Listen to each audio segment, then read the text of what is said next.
نحمده ونصلي ونسلم على رسوله الكريم الأمين أما بعد فأعوذ بالله من الشيطان الرجيم بسم الله الرحمن الرحيم يؤتي الحكمة من يشاء ومن يؤت الحكمة فقد أوتي خيرا كثيرا صدق الله العظيم. قال النبي صلى الله تعالى عليه وسلم من يرد الله به خيرا يفقهه في الدين. صدق رسوله النبي الكريم الأمين. إن الله وملائكته يصلون على النبي يا أيها الذين آمنوا صلوا عليه وسلموا تسليما. اللهم صل على سيدنا ومولانا محمد عبدك وحبيبك ونبيك ورسولك النبي الأمي. الصلاة والسلام عليك يا رسول الله. الصلاة والسلام عليك يا نبي الله. الصلاة والسلام عليك يا خاتم النبيين. الحمدللہ ثم الحمدللہ. اللہ کریم کی توفیق سے ہم سب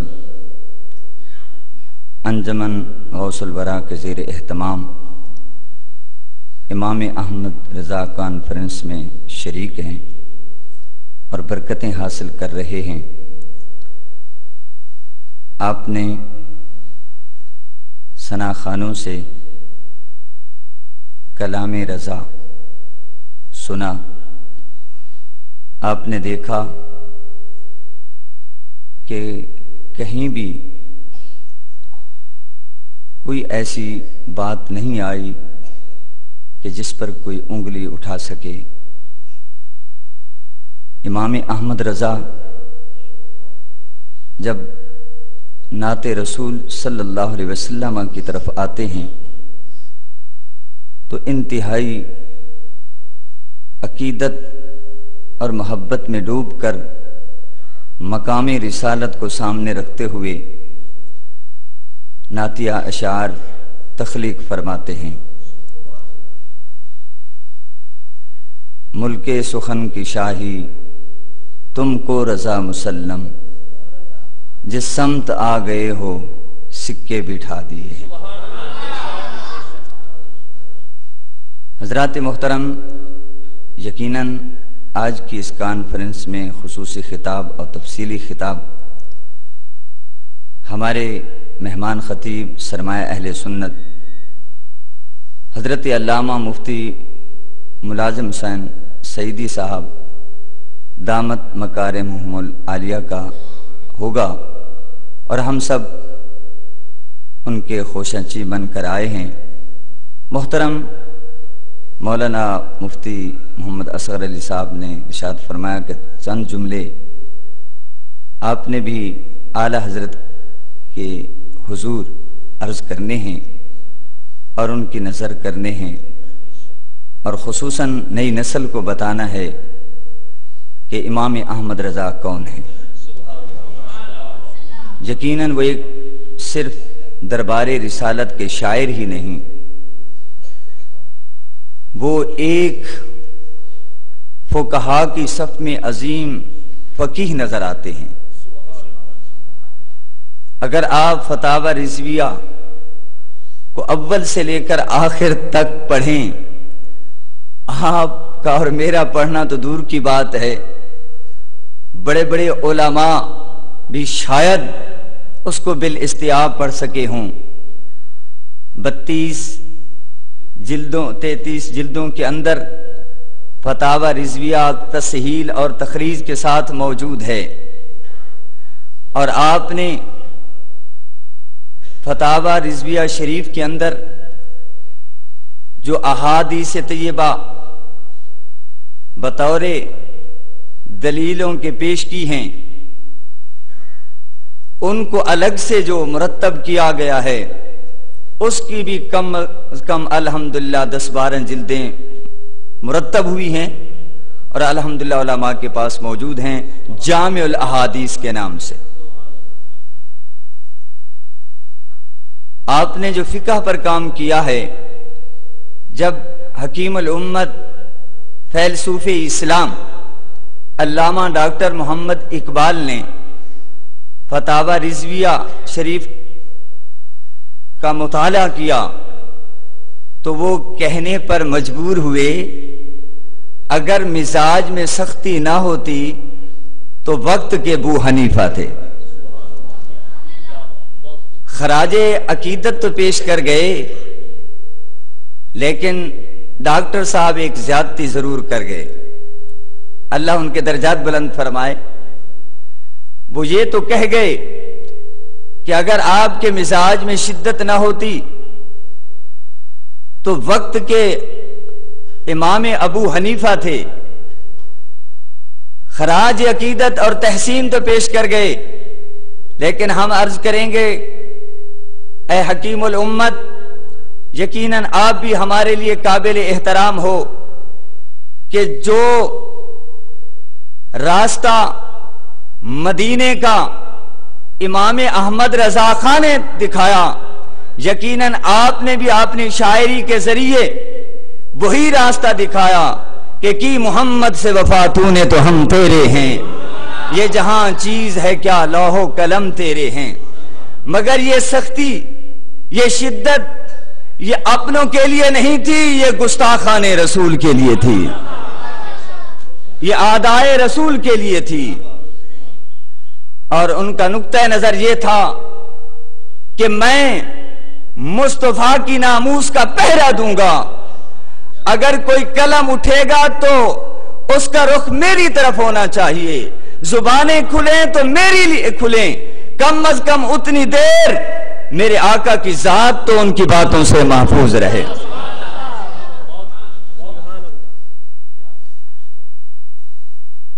حضرات محترم، کم و بیش وہ 58 علوم و فنون کے اندر مہارت تامہ رکھتے تھے، اور بہت سے علوم کے وہ خود موجد تھے۔ جہاں وہ فقیہ تھے وہاں وہ بہت بڑے ریاضی دان بھی تھے، جہاں وہ ایک محدث تھے، عالم تھے، فقیہ تھے، وہاں بہت بڑے صوفی بھی تھے۔ ان باتوں پر ماشاءاللہ میرے فاضل دوست روشنی ڈالیں گے۔ حضرات محترم، میں نے آیت پڑھی ہے اور تھوڑا سا میں ایک دو مقامات سے کنز الایمان شریف کی عظمت بیان کرنا چاہوں گا، دیگر تراجم کا تقابلی جائزہ لیتے ہوئے مختصر بالکل۔ تو حضرات محترم، آئیے، کانفرنس کا مطلب ہی یہی ہوتا ہے کہ جس شخصیت کے بارے میں یہ منعقد کی گئی ہے، ہم ان کی شخصیت کے جو مخفی پہلو ہیں، جو عوام الناس کو معلوم نہیں ہیں، ہم شعر پڑھ دیتے ہیں، وہ سمجھتے ہیں شاید اعلیٰ حضرت ایک شاعر تھے۔ وہ عام شاعر نہیں تھے، قصیدہ گو نہیں تھے، جو آیا اس کے لیے قلم اٹھا لیا۔ ایک ریاست تھی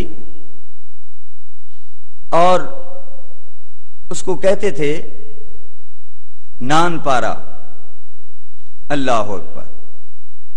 تو وہاں کا جو والی تھا اس کو بھی نان پارا کہتے تھے، اور وہ پیسے دے دلا کر، شاعروں کو پیسے دے دلا کر اپنے حق میں وہ قصیدے لکھوایا کرتا تھا۔ ایک دن اس نے سوال کیا کہ بہت سے شعراء نے میری شان میں قصیدے لکھے ہیں، کیا کوئی اور شاعر بھی رہ گیا ہے؟ انہوں نے کہا جی ہاں، بریلی کے اندر ایک بہت بڑے علامہ بھی ہیں اور شاعر بھی ہیں۔ کہا جتنا وہ منہ مانگے انعام میں دوں گا، میری شان میں کلام لکھ دیں۔ آپ کو پیشکش کی گئی کہ اگر آپ لکھ دیں تو مالا مال ہو جائیں گے۔ اللہ اکبر۔ جب یہ بات گئی تو تیور بدل گئے۔ جب یہ بات ان کے سامنے آئی کہ آپ قصیدہ لکھو اور وہ بادشاہ آپ کو مالا مال کر دے گا، تو آپ جلال میں آئے اور آپ نے قلم اٹھایا، بہت کچھ لکھا، لیکن آخر میں کیا کہا کروں مدح اہل دول رضا، پڑے اس بلا میں میری بلا، میں گدا ہوں اپنے کریم کا، میں گدا ہوں اپنے کریم کا، میرا دین پارا نہ نہیں۔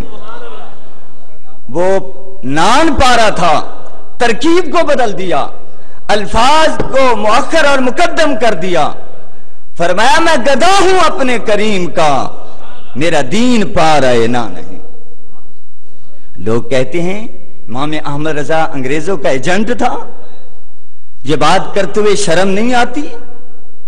میں گدا ہوں اپنے کریم کا۔ کون انگریزوں کا نمک خوار تھا، کون انگریزوں کا وظیفہ خوار تھا، سب کو معلوم ہے۔ اور میرا امام دربار مصطفیٰ میں بکا ہوا ہے۔ اللہ اکبر، میں گدا ہوں اپنے کریم کا، میرا دین پارائے نہ۔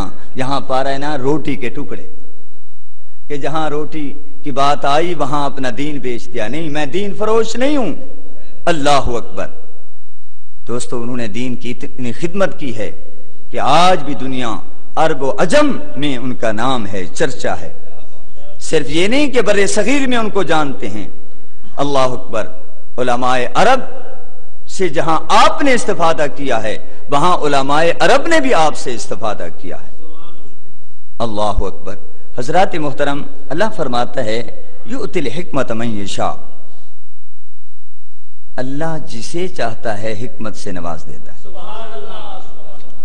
ومن یؤت الحکمہ، اور جسے حکمت سے نوازا گیا فقد اوتی خیرا کثیرا، فرمایا اسے تو بہت ہی حکمت سے نواز دیا گیا۔ فقد اوتی خیرا کثیرا، خیر کثیر مل گئی۔ اللہ اکبر۔ اس کو کتنی دولت ملی ہے کوئی اندازہ نہیں لگا سکتا۔ حضرات محترم، ہمارے ہاں مفسرین کی ایک بہت بڑی لائن ہے، بڑی قطار ہے، بڑی فہرست ہے، اور اس فہرست میں حضرت عبداللہ ابن عباس نمایاں نظر آتے ہیں، سر فہرست نظر آتے ہیں۔ جو تفسیر ابن عباس پڑھتے ہیں، ویسے کوئی بھی تفسیر، کسی بھی آیت کی تفسیر ہو، میں سمجھتا ہوں حضرت عبداللہ ابن عباس کے بغیر نہ اس کی تفسیر نامکمل نظر آتی ہے۔ حضرت عبداللہ ابن عباس رضی اللہ تعالی عنہ فرماتے ہیں کہ یہاں حکمت سے مراد قرآن ہے۔ امام ضحاک رحمت اللہ تعالی علیہ فرماتے ہیں کہ یہاں حکمت سے مراد قرآن بھی ہے اور اس کا فہم بھی ہے۔ واہ، بڑی خوبصورت تفسیر کی، اور اس تفسیر کو امام ضحاک کی تفسیر کو سبحان اللہ بڑا سراہا گیا ہے، عین بالکل حکمت کے مطابق۔ حضرات محترم، میں نے حدیث بھی پڑھی تھی کہ سرکار فرماتے ہیں من یرد اللہ بہ خیرا، اللہ جس کے ساتھ خیر کا، بھلائی کا ارادہ فرماتا ہے تو اسے دین کا فقیہ بنا دیتے ہیں، اسے دین کا عالم، دین کی سمجھ بوجھ عطا فرماتا ہے۔ تو قرآن کی آیت اور حدیث طیبہ کی روشنی میں اور تناظر میں امام احمد رضا خان کے علمی مقام کو اور خصوصاً قرآن فہمی کو دیکھا جائے تو وہ اتنی بلندی پہ نظر آتے ہیں کہ آپ کے دور کے اندر بڑے بڑے علماء جو موجود تھے وہ لگتا ہے طفل مکتب ہیں۔ اللہ اکبر۔ حضرات محترم، ایسے نہیں میرا امام، میرے شیخ حدیث، میرے غزالی زمان، میرے راضی دوراں امام احمد رضا کو ایسے نہیں فالو کر رہے، ایسے نہیں اس کو اپنا امام اہل سنت مان رہے۔ کوئی چیز دیکھی ہے تو میرا غزالی بھی ان کے گیت گاتا ہے، اور اس جنوبی پنجاب کے اندر مسلک رضا کو فروغ دینے والے اور مسلک رضا کے عظیم ترجمان میرے امام اہل سنت امام قاسمی علیہ رحمہ ہے۔ یہ جملے آپ اپنے دامن میں ان کو جگہ دیں، ذہن میں جگہ دیں۔ امام احمد رضا کوئی معمولی ہستی نہیں ہے، عشق رسول کی تحریک کا نام ہے، ناموس رسالت کے تحفظ کا نام ہے، مقام مصطفیٰ کے تحفظ کا نام ہے۔ اللہ اکبر۔ حضرات محترم، آئیے ترجمے تو اوروں نے بھی کیے، ترجمے آپ پڑھتے۔ اب اس وقت کے دامن میں گنجائش نہیں ہے کہ میں تفصیل میں جاؤں۔ عرض کرنا چاہوں گا دوسرے مکاتب فکر کے لوگوں نے ترجمے کیے، مثلا بسم اللہ الرحمن الرحیم کا ترجمہ وہ کر رہے ہیں۔ شروع کرتا ہوں اللہ کے نام سے جو بڑا مہربان بے حد رحم فرمانے والا ہے۔ کوئی کہتا ہے ابتدا اللہ کے نام سے، لیکن واہ، جب میرے امام نے قلم اٹھایا تو عربی قواعد و ضوابط کو بھی سامنے رکھا۔ بسم اللہ الرحمن الرحیم، چونکہ اہل علم تو گفتگو سمجھتے ہیں، اگر میں نے وہ گفتگو کی تو پھر آپ الجھ جائیں گے۔ یہ مضاف ہے، اللہ مضاف الیہ ہے، اس کا معنی ہے یعنی اسم اللہ اگر کہیں، چونکہ یہ تو بے ہے نا بسم اللہ، تو اس کا معنی ہے اللہ کا نام۔ جیسے رسول اللہ، اللہ کے رسول، تو آپ نے کہاں سے شروع کیا؟ وہ تو جی بے جار اس مجرور مضاف اللہ مضاف الیہ موصوف وغیرہ یہ کرا کے پھر ظرف مستقر اور پھر ابتداء یا اشراء کے متعلق کر کے تو وہ ترجمے کرتے ہیں۔ لیکن آئیے سبحان اللہ، اعلی حضرت نے کیا خوبصورت ترجمہ فرمایا کہ اللہ کے نام سے شروع۔ وہاں شروع کرتا ہوں، شروع اللہ کے نام سے کہا گیا، یہاں ہے اللہ کے نام سے شروع، یعنی ترجمے کے اندر بھی قرآن کے جمال کو سبحان اللہ مد نظر رکھا، اور بالکل قرآن کا عکس نظر آتا ہے ترجمے کے اندر بھی۔ روح قرآن جو ہے وہ موجود ہے، عکس قرآن موجود ہے، قرآن کی جھلک موجود ہے۔ آگے بڑھتے ہیں، لوگوں نے ترجمہ کیا یخادعون اللہ والذین آمنوا وما یخدعون الا انفسهم وما یشعرون۔ ترجمے کیے گئے، اوروں نے تقریباً سب کا ترجمہ ایک ہی بنتا ہے، لفظی ہیر پھیر ہے۔ کسی نے کہا کہ وہ دغا بازی کرتے ہیں اللہ سے، ذرا غور کرنا، دغا بازی کرتے ہیں اللہ سے اور ایمان والوں سے۔ کسی نے کہا جی فریب کاری کرتے ہیں اللہ سے اور ایمان والوں سے، دھوکہ دیتے ہیں اللہ کو اور ایمان والوں کو۔ اس طرح وہ ترجمے کر رہے ہیں، لیکن یہ تو لفظی ہیر پھیر ہے۔ مقصد ان کا یہ ہے کہ وہ منافق جو ہیں، یہ آیات منافقین کے بارے میں، یعنی منافقین جو ہیں وہ اللہ کو بھی دھوکہ دینے میں کامیاب ہو گئے اور ایمان والوں کو بھی دھوکہ دینے میں کامیاب ہو گئے۔ چونکہ منافق جو ہوتا ہے وہ ظاہراً ایمان لاتا ہے اور باطناً وہ کفر کا ارتکاب کرتا ہے، یعنی ظاہری کچھ ہوتا ہے باطن کچھ وہ ہے نا، باغباں بھی خوش رہے راضی رہے صیاد جی، حضرت شیخ کا قدم یوں بھی ہے اور یوں بھی۔ تو حضرات محترم ان کا ترجمہ بھی سامنے رکھیں۔ اب میرے امام نے قلم اٹھایا، فرمایا کہ فریب دیا چاہتے ہیں، فریب دیا چاہتے ہیں۔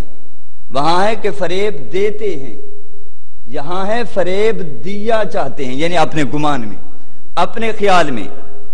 وہاں حقیقت کو بیان کر دیا گیا کہ وہ حقیقتاً اللہ اور رسول کو اور ایمان والوں کو دھوکہ دینے میں کامیاب ہو گئے، اور یہاں ہے کہ فریب دیا چاہتے ہیں، یعنی اپنے عمل سے بظاہر کلمہ پڑھ کر اور باطناً انکار کر کے وہ اللہ کو فریب دیا چاہتے ہیں لیکن دے نہیں سکے۔ وہاں ہے وہ دینے میں کامیاب رہے۔ یہاں فرمایا نادانو دیکھو تو صحیح، یہ مقام الوہیت ہے، اس کو سامنے رکھو۔ اللہ تو علیم بذات الصدور ہے، اللہ سے تو کوئی دھوکہ کر ہی نہیں سکتا، تو یہ تم کیسا ترجمہ کر رہے ہو؟ پتہ چلا یہاں بھی وہ ٹھوکر کھا گئے۔ آگے چلیے، اللہ یستہزئ بہم ویمدہم، اللہ اکبر، کہ اللہ ان سے مذاق کرتا ہے۔ پیچھے انما نحن مستہزئون، کافر کہتے ہیں ہم تو مذاق کرتے ہیں۔ بھئی کیسا مذاق ہے؟ کہتے تھے بھائی یہ تم ادھر کلمہ بھی پڑھتے ہو اور ادھر بھی شامل ہو جاتے ہو، اور کافروں کے پاس، منافقوں کے پاس جاتے تھے، وہ کہتے بھی یہ کیا تمہارا دوغلا پن ہے، یہ کیا تمہارا سلسلہ ہے کہ ہمارے ساتھ بھی بیٹھتے ہو اور مسلمانوں کے پاس بھی بیٹھتے ہو، یہ کیا سلسلہ ہے؟ تو وہ کہتے انما نحن مستہزئون، ہم تو مذاق کر رہے ہیں، کہاں ہم حقیقت میں مسلمان ہو گئے، ہم تو دھوکہ دے رہے ہیں، ہم تو مذاق کر رہے ہیں۔ تو آگے آیا اللہ یستہزئ بہم، استہزاء وہاں بھی ہے، بظاہر استہزاء یہاں بھی ہے، لیکن دوستو انہوں نے ترجمے کیے کہ جی ہم تو ٹھٹھا اور مذاق مخول کرتے ہیں، اور آگے یہ اللہ بھی ان سے مذاق کرتا ہے، یہ ترجمے کیے گئے، اللہ بھی ٹھٹھا کرتا ہے، اللہ ہنسی کرتا ہے۔ علماء تشریف فرما ہے ہنسی جو ہے، یہ ضحک جو ہے، ہنسی، یہ تو انسان کا خاصہ ہے، اللہ تعالیٰ تو ان چیزوں سے پاک ہے۔ یہ ترجمہ کیا جا رہا ہے کہ اللہ بھی ہنسی کرتا ہے، حالانکہ تفاسیر کو دیکھیں، تفاسیر کس کے ترجمے کی جناب والا تائید کر رہی ہیں؟ وہ ترجمے کیے گئے، تفاسیر انکار کرتی ہیں۔ اعلی حضرت نے جو ترجمہ کیا، اللہ اکبر، یا امام غزالی، میرے حضور غزالی زمان نے جو ترجمہ کیا، تفاسیر ان کی حمایت کرتی ہیں۔ انہوں نے ترجمہ کیا کہ ہم مذاق کرتے ہیں، مخال کرتے ہیں، اور اللہ یستہزئ بہم کا بھی ترجمہ کیا گیا کہ اللہ ان سے مذاق کرتا ہے، وہی معنی کر دیا، حالانکہ اس کا مطلب یہ ہے کہ اے یجازیہم، یعنی بے استہزائہم یا استہزاءہم، اللہ تعالیٰ ان کے مذاق کا ان کو بدلہ دیتا ہے۔ تو کیا ہوا؟ ایک ہی صف میں بندوں کو بھی خالق کو بھی کھڑا کر دیا۔ ایک اور مقام پر وما کروا وما کر اللہ واللہ خیر الماکرین، انہوں نے بھی مکر کیا اور اللہ نے بھی مکر کیا، اور اللہ بہتر مکر کرنے والا ہے۔ یہ ترجمے ہو رہے ہیں حضرات محترم، غلط ہے وما کرو، چلو اس کی نسبت جو ہے کافروں سے، یہود سے صحیح ہے کہ انہوں نے مکر کیا، عیسیٰ علیہ السلام کو قتل کرنے میں یہودیوں نے مکر سے کام لیا، لیکن مکر جو ہے یہ دجل، فریب کے معنی میں آتا ہے، معاشرے میں اس معنی کو اچھا نہیں سمجھا جاتا، تو وہی معنی کہیں فریب کر دیا گیا، کہیں دجل کر دیا گیا، کہیں مکر کر دیا گیا۔ تو اس کا مطلب ہے کہ انہوں نے تو مکر سے کام لیا، اللہ نے ان کو ان کے مکر کا بدلہ دیا۔ کیا مطلب؟ اور اعلی حضرت نے ترجمہ یوں کیا وما کرو، انہوں نے مکر سے کام لیا، اللہ تعالی نے ان کو ہلاک کرنے کی خفیہ تدبیر فرمائی، اور اللہ بہتر خفیہ تدبیر فرمانے والا۔ اب آپ دیکھیں وہ ترجمے گمراہی پھیلا رہے ہیں، اعلی حضرت کا ترجمہ ایمان بچا رہا۔ اب آپ کی مرضی جو ترجمہ پڑھیں۔ آخر میں ایک آیت کا ترجمہ ضروری ہے کہ وَوَجَدَكَ ضَالًّا فَهَدَى، یہاں ترجمے ہو رہے ہیں، اور جتنے بھی تراجم پڑھے ہیں سب تراجم کے اندر یہی قدر مشترک ہے، معاذ اللہ معاذ اللہ، اللہ نے آپ کو بھٹکا ہوا پایا تو راہ دکھائی، اللہ نے آپ کو بھولا ہوا پایا تو راہ دکھائی، اللہ تعالیٰ نے راستے سے ناواقف پایا تو راستہ بتلا دیا۔ اس طرح کے تراجم کیے گئے، لیکن میرا امام جب قلم اٹھاتا ہے تو کیا ترجمہ کرتا ہے؟ اللہ اکبر، اس ترجمے میں تفسیر الکبیر کا نچوڑ نظر آتا ہے، تفسیر روح المعانی کا لب لباب نظر آتا ہے، تفسیر مدارک کا خلاصہ نظر آتا ہے، اللہ اکبر، اور دیگر تفاسیر کا عطر جو ہے وہ اعلی حضرت کے ترجمے میں نظر آتا ہے۔ اعلی حضرت ترجمہ فرماتے ہیں کیا تمہیں اللہ نے اپنی محبت میں وارفتہ پایا تو بس اپنی طرف راہ دی۔ حضرات محترم، اب آپ غور فرمائیں، یہ تو چند جھلکیاں تھیں اور ان پر کوئی بحث ہم نہیں کر سکے، سادہ سے انداز میں میں نے آپ تک تھوڑا سا، علماء کرام آپ کے سامنے بیان کرتے رہتے ہیں، اب آپ نے فیصلہ کرنا ہے کہ ایمان کا محافظ کون سا ترجمہ ہے۔ امام رازی کا جو تفسیر کا خلاصہ ہے وہ کس ترجمے میں ہے؟ وہ یقیناً امام احمد رضا خان کے ترجمے میں ہے۔ آئیے ہم کوشش کریں یہاں سے پیغام لے کے جائیں کہ آج کے بعد انشاءاللہ ترجمہ پڑھیں گے تو کنز الایمان پڑھیں گے، ایمان کا خزانہ ہے، خزانہ۔ اللہ اکبر، اللہ تعالیٰ میرے امام، سبحان اللہ، جو عشق رسول میں اپنی مثال آپ ہے۔